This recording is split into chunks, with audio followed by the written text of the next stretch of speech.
नमस्कार। आकाशवाणी से समाचार प्रभात के साथ मैं निखिल कुमार।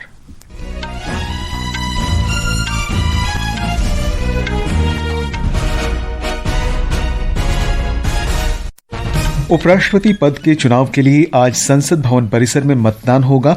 मतगणना आज शाम 6 बजे शुरू होगी। प्रधानमंत्री नरेंद्र मोदी बाढ़ की स्थिति का आकलन करने और राहत तथा पुनर्वास कार्यों की समीक्षा के लिए आज हिमाचल प्रदेश और पंजाब का दौरा करेंगे। मॉरिशस के प्रधानमंत्री नवीन चंद्र राम गुलाम आज 8 दिन की भारत यात्रा पर आएंगे। नेपाल सरकार ने हिंसक विरोध प्रदर्शनों के बाद सोशल मीडिया पर लगा प्रतिबंध हटाया। प्रदर्शन में 19 की मौत और 300 से अधिक घायल। भारत ने ओमान को पेनल्टी शूटआउट में हराकर CAFA नेशंस कप फुटबॉल में कांस्य पदक जीता और 17वां एशिया कप 2020 क्रिकेट टूर्नामेंट आज से शुरू। पहला मुकाबला अबू धाबी में अफगानिस्तान और हांगकांग के बीच। अब समाचार विस्तार से। उपराष्ट्रपति पद के चुनाव के लिए मतदान और मतगणना आज होगी। एनडीए उम्मीदवार और महाराष्ट्र के राज्यपाल CP राधाकृष्णन का मुकाबला इंडिया गठबंधन के उम्मीदवार और सर्वोच्च न्यायालय के पूर्व न्यायाधीश B सुदर्शन रेड्डी से होगा। एक रिपोर्ट। उपराष्ट्रपति का चुनाव संसद के दोनों सदनों के सदस्यों से मिलकर बने निर्वाचक मंडल द्वारा किया जाता है। इस चुनाव में गुप्त मतदान की प्रक्रिया अपनाई जाती है। निर्वाचक मंडल के सदस्य अपनी इच्छा के अनुसार मतदान कर सकते हैं और वे संबंधित पार्टी के व्हिप से बाध्य नहीं होते। उपराष्ट्रपति के चुनाव में डाले गए प्रत्येक वोट का मूल्य समान होता है। वर्तमान में लोकसभा में 542 सदस्य और राज्यसभा में 239 सदस्य हैं। इस बार उपराष्ट्रपति चुनाव के लिए निर्वाचक मंडल की कुल संख्या 781 है और जीत के लिए बहुमत का आंकड़ा 391 है। मतदान सुबह 10 बजे शुरू होगा और शाम 5 बजे तक चलेगा। मतगणना शाम 6 बजे के बाद की जाएगी। पहली बार उपराष्ट्रपति का चुनाव नए संसद भवन में आयोजित होगा। दीपेंद्र कुमार, आकाशवाणी समाचार, दिल्ली। सर्वोच्च न्यायालय ने निर्वाचन आयोग को आधार कार्ड को 12वें दस्तावेज के रूप में स्वीकार करने के निर्देश दिए हैं। आधार कार्ड को बिहार में संशोधित मतदाता सूची में शामिल करने के उद्देश्य से पहचान के एक प्रमाण के रूप में पेश किया जा सकता है। हालांकि न्यायालय ने अपने आदेश में स्पष्ट किया कि आधार नागरिकता का प्रमाण पत्र नहीं है। प्रधानमंत्री नरेंद्र मोदी आज हिमाचल प्रदेश और पंजाब का दौरा करेंगे। वे दोनों राज्यों में बाढ़ की स्थिति का आकलन और राहत तथा पुनर्वास कार्यों की समीक्षा करेंगे। प्रधानमंत्री आज दोपहर हिमाचल प्रदेश के कांगड़ा जिले में धर्मशाला पहुंचेंगे और वहां राज्य सरकार के अधिकारियों के साथ उच्च स्तरीय समीक्षा बैठक की अध्यक्षता करेंगे। वे बाढ़ से प्रभावित स्थानीय लोगों से बातचीत भी करेंगे। श्री मोदी NDRF, SDRF और जमीन पर कार्य कर रहे आपदा मित्र दलों से मिलेंगे। प्रधानमंत्री हिमाचल प्रदेश के भूस्खलन से प्रभावित क्षेत्रों का विमान से सर्वेक्षण करेंगे। हमारे संवाददाता ने बताया है कि प्रधानमंत्री के दौरे के बीच राज्य में सुरक्षा के व्यापक प्रबंध किए गए हैं।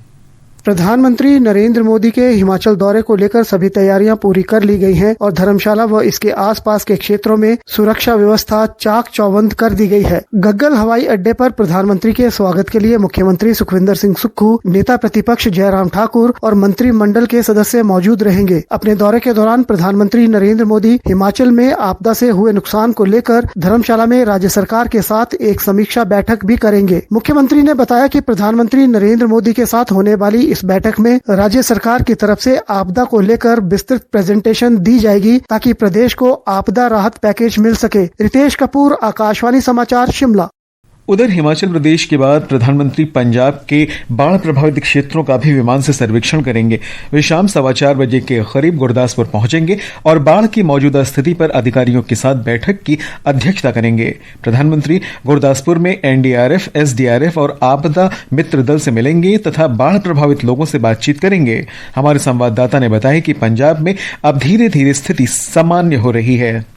पंजाब धीरे धीरे सामान्य स्थिति की ओर लौट रहा है। यह स्थिति कई जिलों को प्रभावित कर रही है और ताजा जानकारी के अनुसार मानवीय और फसल दोनों तरह के नुकसान में वृद्धि देखी गई है। बाढ़ से 15 जिलों के 3,87,000 से ज्यादा लोग प्रभावित हुए हैं और 1,84,000 हेक्टेयर जमीन पर फसलों को नुकसान हुआ है। 23,000 से ज्यादा लोगों को सुरक्षित स्थानों पर पहुंचाया गया है, जबकि बाढ़ ने 51 लोगों की जान भी ले ली है। पर्यावरणविद और राज्यसभा सदस्य संत बलबीर सिंह सीचेवाल ने कहा है कि बाढ़ से राहत पाने के लिए हमें प्रकृति के करीब जाना होगा और नदियों के मैदानों को नदियों के लिए ही छोड़ना होगा। राजेश बाली, आकाशवाणी समाचार, जलंधर। इस बीच मौसम विभाग ने आज उप हिमालयी पश्चिम बंगाल सहित पूर्वोत्तर भारत में तेज बारिश का अनुमान व्यक्त किया है। बिहार, झारखंड, केरल, माहे, ओडिशा, तमिलनाडु, पुद्दुचेरी, कराईकल, अंडमान और निकोबार द्वीप समूह तथा तेलंगाना में गरज और तेज हवाओं के साथ मूसलाधार बारिश हो सकती है। सौराष्ट्र, कच्छ, छत्तीसगढ़, पश्चिमी राजस्थान, तटीय आंध्र प्रदेश, पूर्वी उत्तर प्रदेश, मध्य प्रदेश और उत्तराखंड में भी आज ऐसा ही मौसम रहने का अनुमान है।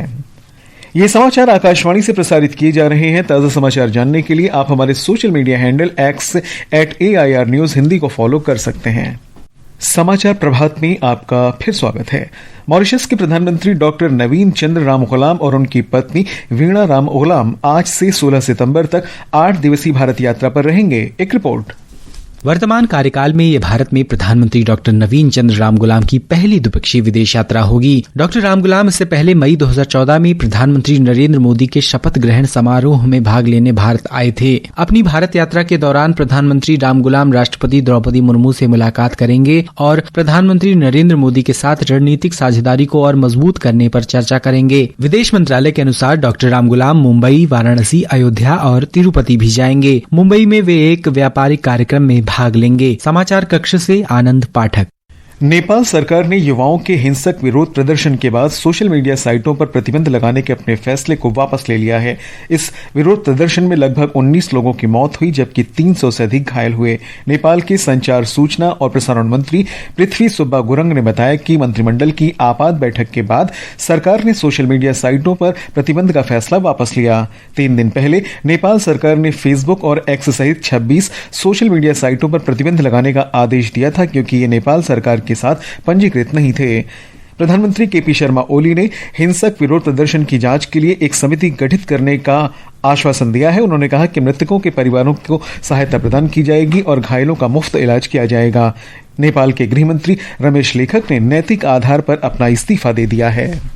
प्रधानमंत्री नरेंद्र मोदी ने यरूशलेम में निर्दोष नागरिकों पर हुए जघन्य आतंकवादी हमले की कड़ी निंदा की है। सोशल मीडिया पर एक पोस्ट में उन्होंने कहा कि भारत आतंकवाद के सभी रूपों की निंदा करता है और आतंकवाद को कतई बर्दाश्त न करने की अपनी नीति पर अडिग है। उन्होंने पीड़ित परिवारों के प्रति अपनी संवेदना व्यक्त की और घायलों के शीघ्र स्वस्थ होने की कामना की। भारत और न्यूजीलैंड के बीच विदेश कार्यालय परामर्श का 6ठा दौर कल नई दिल्ली में आयोजित हुआ। इस बैठक के दौरान दोनों पक्षों ने रक्षा और सुरक्षा, व्यापार तथा निवेश, शिक्षा, कृषि, पारंपरिक चिकित्सा, जलवायु परिवर्तन, खेल और लोगों के बीच संबंधों सहित द्विपक्षीय पहलुओं की समीक्षा की। परामर्श का अगला दौर वेलिंगटन में पारस्परिक रूप से सुविधाजनक तिथि पर आयोजित किया जाएगा। विदेश मंत्री डॉक्टर सुब्रमण्यम जयशंकर ने कहा है कि व्यापार पैटर्न और बाजार पहुंच वैश्विक आर्थिक चर्चा में प्रमुख मुद्दे बन गए हैं। ब्रिक्स नेताओं के शिखर सम्मेलन को वर्चुअल माध्यम से संबोधित करते हुए उन्होंने ये बात कही। डॉक्टर जयशंकर ने सतत व्यापार को बढ़ावा देने के लिए सहयोगी और रचनात्मक दृष्टिकोण की आवश्यकता पर बल दिया। इस वर्ष स्वाधीनता दिवस पर लाल किले के प्राचीर से प्रधानमंत्री नरेंद्र मोदी ने दिवाली से पहले वस्तु और सेवा कर में नए सुधारों की घोषणा की थी। जीएसटी परिषद ने 3 सितंबर को आम लोगों को राहत प्रदान करने के लिए दरों को युक्तिसंगत बनाने की मंजूरी दी। आज हम कॉस्मेटिक्स यानी सौंदर्य प्रसाधन क्षेत्र के लिए किए गए सुधारों को बताएंगे।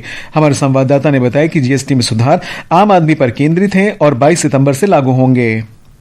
सौंदर्य वस्तुओं पर जीएसटी दर 18% से घटाकर 5% कर दी गई है, जिससे hair oil, shampoo, shaving cream तथा लोशन, टूथपेस्ट, टेल्कम पाउडर और फेस पाउडर जैसे रोजाना इस्तेमाल किए जाने वाले उत्पाद सस्ते हो जाएंगे। वहीं टूथ पाउडर पर भी जीएसटी दर 12% से घटकर 5% हो गई है। जीएसटी में इन सुधारों से अब सौंदर्य प्रसाधन की वस्तुएं उपभोक्ताओं को काफी किफायती दर पर मिलेंगी। आकाशवाणी समाचार से बातचीत में उपभोक्ताओं ने जीएसटी में हुए सुधार का स्वागत किया है। मैं एक कॉलेज स्टूडेंट हूँ और मैं घर से बाहर रह रही हूँ, तो हमारी एक फिक्स पॉकेट मनी होती है जिसमें हमें बहुत सारी चीजें लेनी होती है। हमारा एसेंशियल आइटम जैसे shampoo, face powder, talcum powder और मेकअप प्रोडक्ट्स वगैरह भी लेने पड़ते हैं, तो हमारा बहुत सारा खर्चा हो जाता है। जीएसटी ड्रॉप होने से हमें बहुत फायदा हुआ है, जिससे हमारी पॉकेट मनी बचेगी। जीएसटी परिषद के इस कदम से भारत के सौंदर्य प्रसाधन क्षेत्र को और मजबूती मिलेगी। रोहन के साथ दिलनशी आरजू, आकाशवाणी समाचार, दिल्ली। भारतीय जनता पार्टी ने अपनी तेलंगाना इकाई के लिए 22 पदाधिकारियों की घोषणा की है। पार्टी ने 8 उपाध्यक्ष, 3 महासचिव, 8 सचिव और अन्य पदाधिकारी नियुक्त किए हैं। भाजपा के प्रदेश अध्यक्ष एन रामचंद्र राव ने पार्टी के राष्ट्रीय अध्यक्ष जेपी नड्डा से अनुमोदन के बाद कल शाम पदाधिकारियों की सूची की घोषणा की। उत्तर प्रदेश सरकार राज्य के सभी विश्वविद्यालयों, महाविद्यालयों और शैक्षणिक संस्थानों में संचालित पाठ्यक्रमों की मान्यता और प्रवेश प्रक्रिया की जांच करेगी। मुख्यमंत्री योगी आदित्यनाथ ने इस संबंध में सभी मंडलायुक्तों को अपने अपने मंडल में विशेष जांच दल का गठन करने का निर्देश दिया है। समिति 15 दिनों में अपनी रिपोर्ट प्रस्तुत करेगी। प्रत्येक संस्थान को एक हलफनामे में घोषित करना होगा कि वो केवल उन्हीं पाठ्यक्रमों का संचालन कर रहा है जिन्हें संबंधित नियामक प्राधिकरण, विश्वविद्यालय या बोर्ड द्वारा मान्यता प्राप्त है। और अब खेल जगत की खबरों के साथ हैं मुकेश कुमार बल। जी निखिल, खेल खबरों में सबसे पहले शुरुआत करते हैं फुटबॉल से। CAFA नेशंस कप फुटबॉल में भारत ने तजाकिस्तान के हिलोर सेंट्रल स्टेडियम में खेले गए मैच में ओमान को हराकर कांस्य पदक जीता। ये पहली बार है जब भारत ने किसी अंतर्राष्ट्रीय फुटबॉल मैच में ओमान को हराया। और निखिल, अब रुक करते हैं क्रिकेट के मैदान का। 17वां एशिया कप टूर्नामेंट आज से संयुक्त अरब अमीरात में शुरू हो रहा है। पहले मैच में आज ग्रुप बी में अफगानिस्तान और हांगकांग आमने सामने होंगे। मैच भारतीय समय के अनुसार रात 8 बजे से शुरू होगा। भारत का पहला मैच कल ग्रुप ए में मेजबान संयुक्त अरब अमीरात के दुबई इंटरनेशनल क्रिकेट स्टेडियम में होगा। ग्रुप ए में भारत, पाकिस्तान, संयुक्त अरब अमीरात और ओमान है तथा ग्रुप बी में श्रीलंका, बांग्लादेश, अफगानिस्तान और हांगकांग है। भारत का ग्रुप स्तर का आखिरी मुकाबला 19 सितंबर को ओमान से होगा। टूर्नामेंट का सुपर 4 चरण 20 सितंबर से शुरू होगा। दोनों ग्रुप की शीर्ष टीमें 28 सितंबर को होने वाले खिताबी मुकाबले में जगह बनाने के लिए 3-3 मैच खेलेंगे। इसके अलावा हांगकांग ओपन बैडमिंटन टूर्नामेंट आज से शुरू हो रहा है। 2 बार की ओलंपिक पदक विजेता पीवी सिंधु प्रतियोगिता में भारत की अगुवाई करेंगी। पुरुष सिंगल्स में लक्ष्य सेन, HS प्रणॉय और आयुष शेट्टी भारत का प्रतिनिधित्व करेंगे। जी निखिल, खेलों की दुनिया से बस आज इतना ही। धन्यवाद मुकेश। ये समाचार हमारी वेबसाइट www.newsonair.gov.in और हमारे news on AIR mobile app पर भी उपलब्ध है। और अब आज के समाचार पत्रों की सुर्खियों के साथ हैं जया भारती। धन्यवाद निखिल। उपराष्ट्रपति पद के लिए आज होने वाला चुनाव का समाचार अधिकतर अखबारों के मुख पृष्ठ पर है। हिंदुस्तान के शब्द हैं, देश को आज मिलेंगे 17वें उपराष्ट्रपति। जनसत्ता, राष्ट्रीय सहारा, दैनिक भास्कर और अमर उजाला की सुर्खी है, मतदान में शामिल नहीं होंगे भारत राष्ट्र समिति और बीजू जनता दल। नवभारत टाइम्स का अनुमान है, संख्या बल के हिसाब से एनडीए का दावा मजबूत। नेपाल में कल हुई हिंसा को अखबारों ने प्रमुखता से प्रकाशित किया है। राजस्थान पत्रिका और हरिभूमि की सुर्खी है, डिजिटल स्पेस से सड़कों पर उतरा युवाओं का विरोध। राष्ट्रीय सहारा ने लिखा है, भारत नेपाल सीमा पर सुरक्षा बढ़ाई गई। इकोनॉमिक टाइम्स की खबर है, जीएसटी कटौती के बाद गाड़ियों के दाम में कमी का ऐलान जारी। दैनिक जागरण के कारोबार पन्ने की सुर्खी है, वाहनों की खुदरा बिक्री 2.84% बढ़ी। वीर अर्जुन के अनुसार भारत का इसराइल के साथ निवेश समझौता, निवेशकों को दी छूट। बिजनेस स्टैंडर्ड की खबर है, मनी गेम पर बैन के बाद गेमिंग यूपीआई खर्च 26% घटा। देशबंधु ने राष्ट्रपति द्रौपदी मुर्मू के हवाले से लिखा है, राष्ट्र प्रथम की भावना से अर्थव्यवस्था को मजबूत बनाने के लिए कार्य करें। राजस्थान पत्रिका के अनुसार दिवाली से पहले शुरू होगी दिल्ली पटना रूट पर वंदे भारत स्लीपर ट्रेन। दैनिक ट्रिब्यून की खबर है, हरियाणा में बारिश बाढ़ से मौत पर 4 लाख मुआवजा। धन्यवाद जया। और अंत में मुख्य समाचार एक बार फिर। उपराष्ट्रपति पद के चुनाव के लिए आज संसद भवन परिसर में मतदान होगा। वहीं मतगणना आज शाम 6 बजे से शुरू होगी। प्रधानमंत्री नरेंद्र मोदी बाढ़ की स्थिति का आकलन करने और राहत तथा पुनर्वास कार्यों की समीक्षा के लिए आज हिमाचल प्रदेश और पंजाब का दौरा करेंगे। मॉरिशस के प्रधानमंत्री नवीन चंद्र राम गुलाम आज 8 दिन की भारत यात्रा पर आएंगे। नेपाल सरकार ने हिंसक विरोध प्रदर्शनों के बाद सोशल मीडिया पर लगा प्रतिबंध हटाया। प्रदर्शन में 19 की मौत और 300 से अधिक घायल। भारत ने ओमान को पेनल्टी शूटआउट में हराकर CAFA नेशंस कप फुटबॉल में कांस्य पदक जीता। और 17वां एशिया कप क्रिकेट 2020 टूर्नामेंट आज से शुरू हो रहा है। पहला मुकाबला अबू धाबी में अफगानिस्तान और हांगकांग के बीच होगा। इसके साथ ही समाचार प्रभात का ये अंक समाप्त हुआ। नमस्कार।